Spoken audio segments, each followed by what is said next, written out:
در پاکستان حادثه قتل جفت مرد و زن بسیاری ها را دهشت زده کرد که برای عشق آزاد و اختیاری و ازدواج بدون اجازه اعضای قبیله اشان بهای گرانه پرداختند. مقامات در منطقه قبیله نشین بلوچستان روز 21 ایول نتیجه های تحقیق پیشکی خود را درباره حادثه زیر نوار ویدیویی به قتل رسانیدن دو عاشق را گزارش دادند. این ویدیو در شبکه‌های اجتماعی نشر و آنگونه که گفته مورد خشم و غضب بسیاری ها در پاکستان محافظه‌کار گردید که طلب پیدا و به جوابگری کشیدن گناهکاران را کردند. در این نوار ویدیویی دیده می شود که زن در احاطه مردان زیادی قرار دارد، در دست کتاب قرآن از مرد درخواست می کند که 7 قدم قفاتر از او بایستد. مرد با تپانچه در دست به این زن جوان از پشت تیرخوله می کند. همین گونه شوهر این زن هم کشته می شود و حتی بعد به زمین افتادن این دو نفر هم تیراندازی به جسد بیجان آنها ادامه می یابد. کشتار در یک محله کوهی رخ داده است. در اطراف ماشینی زیاد دیده می شود که به احتمال زیاد به مخصوص تشکیل شدن این کشتار دلالت می کند. سرفراز بختی وزیر کلان بلوچستان که یک منطقه بسیار محافظه‌کار قبیله نشین می باشد بعد خشم و غضب زیاد در جامعه پاکستان وعده داد که همه مسئولان این حادثه به جوابگری کشیده می شود. ما این موضوع را با سردبیر رادیو مشعل بخش پاکستانی رادیوی آزادی در میان گذاشتیم و سوال اول من از داوود خان خطک این بود که آیا تا حال ساختارهای حکومتی پاکستان در این زمینه چی کردند و درباره قربانیان این کشتار معلومات بدهد.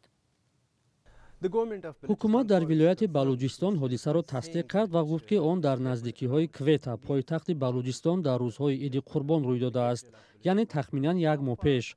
تا حال 11 کس بازداشت شده است. اسم جوان زرق و دختر شیتال بوده است. هر دو بلوچی تبار بوده از محل زیست خود فرار و ازدواج کردند. آنها روزهای عید به منطقه برگشتند. همان زمان از جانب مردم قبیله بازداشت گردیدند. آنها به یک منطقه کوهی بیرون از دهه برده و از جانب گروه مردان از تیر و توفان کشته شدند.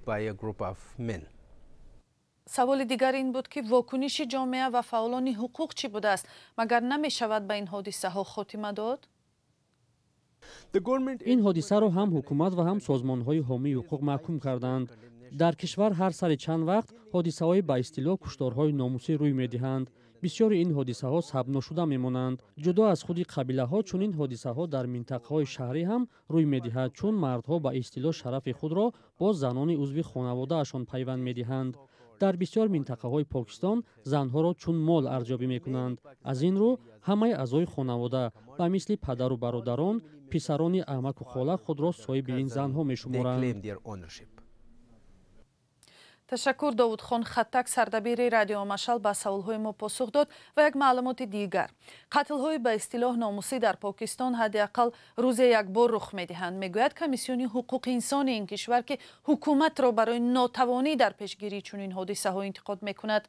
سال 2024 در پاکستان در مجموع 405 به اصطلاح کشتارهای ناموسی ثبت شده است. اکثر قربانی‌ها زنان بوده. کشتارها را نزدیکان آنها گویا با دلیل حمایت از شأن و شرف خانواده‌هایشان صادر کردند.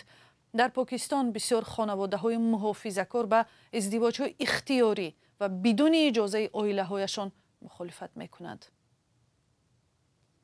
سلام، اگر خط و خبر می‌خواهید ما داریم. نوید بامدادی، سرخط خبرها، اخبار تاجیکستان و جهان، گزارش‌ها و تحلیل‌ها. چی می‌گذرد و چرا؟ دانستن فهمیدن است. زمینه یا اپ ما را بگیرید.